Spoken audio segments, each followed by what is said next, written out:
देखते थे, मैं मेंबर बना नहीं था। मेंबर हाल ही में 2-4 साल पहले बना और उसके बाद से बहुत एक्टिवली जुड़ा रहा। सर 1980 बैच के बिहार कैडर के आए थे 81 बैच का मैं हूँ, उससे 81 तो लेकिन उस समय से जुड़ाव सिर्फ दूर से रहता था और हम लोग जानते थे। लेकिन मुझे जो यहाँ जुड़ने से जो 2-3 बातें आई हैं, मैं समझता हूँ शायद उसको मैं बताना चाहूँगा।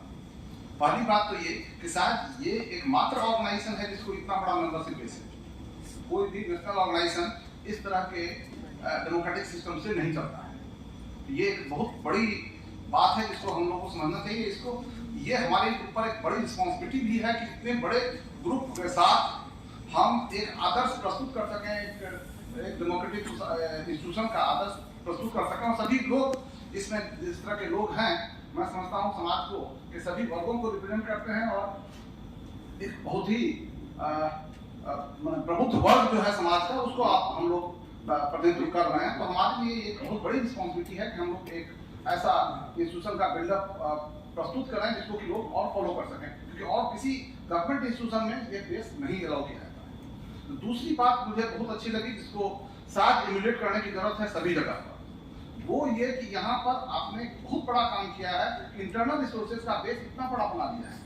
मैं समझता हूँ ये एक बहुत बड़ी उपलब्धि है, जिसके लिए पूरे IFPA टीम को बधाई देनी चाहिए। मुझे कहा एक बात जरूर जोर से ताली बजाइए इस बात के लिए। ये इंटरनल रिसोर्सेज कलेक्ट करना आसान नहीं होता है और सभी हम लोग नॉर्मली गवर्नमेंट ग्रांट से ड्रिवन होते हैं, गवर्नमेंट के स्कीम से ड्रिवन होते हैं, लेकिन अपना रिसोर्सेज बिल्डअप करना ये बहुत बड़ी बात है। और इंस्टीट्यूशन का असली स्ट्रेंथ यहीं पर टेस्ट होता है। और अगर आप इंटरनल रिसोर्सेज जमा कर पाते हैं तो इसका मतलब कि आपके इंस्टीट्यूशन में दम है।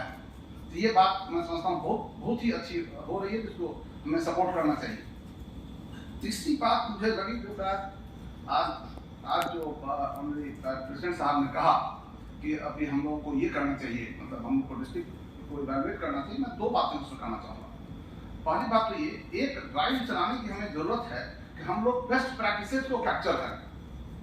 हम लोग इवैल्यूएट मतलब हम लोग निगेटिव या आलोचनात्मक अभी होने की जरूरत नहीं है, या हम लोग बहुत सजेस्टिव नहीं हो। हम सिर्फ उनका बेस्ट प्रैक्टिसेस कलेक्ट कर लें। एक दूसरे का बेस्ट प्रैक्टिसेस देख लेने से ही बहुत सारी नई बातें सामने आ जाती हैं। तो उसका एक अगर ड्राइव हम लोग चला सकें तो ये हम लोग के लिए बहुत अच्छी चीज होगी।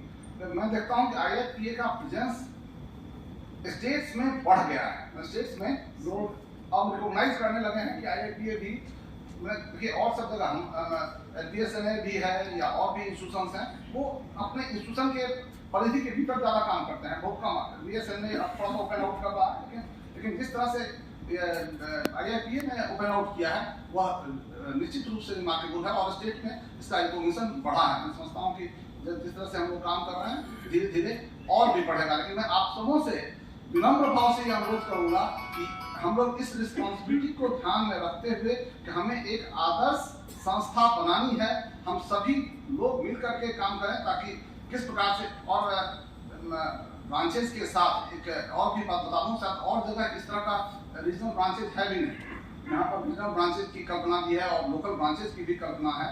मैं समझता हूँ उस पर भी हम लोग अलग से चर्चा कर सकते हैं कि उसको कैसे हम लोग स्ट्रेंथन करेंगे और बड़ा कैसे बनाएंगे और कैसे हम लोग और डेमोक्रेटिक वे में अच्छा काम कर सकते हैं। वहाँ का इंटरनल रिसोर्सेज कैसे बढ़ाया जाए, यह हमारे लिए एक और बड़ी चुनौती है, जिस पर शायद और गंभीरता से बात करने की जरूरत होगी। सर आफ्टरनून हम उस पर चर्चा करें। आपको बहुत बहुत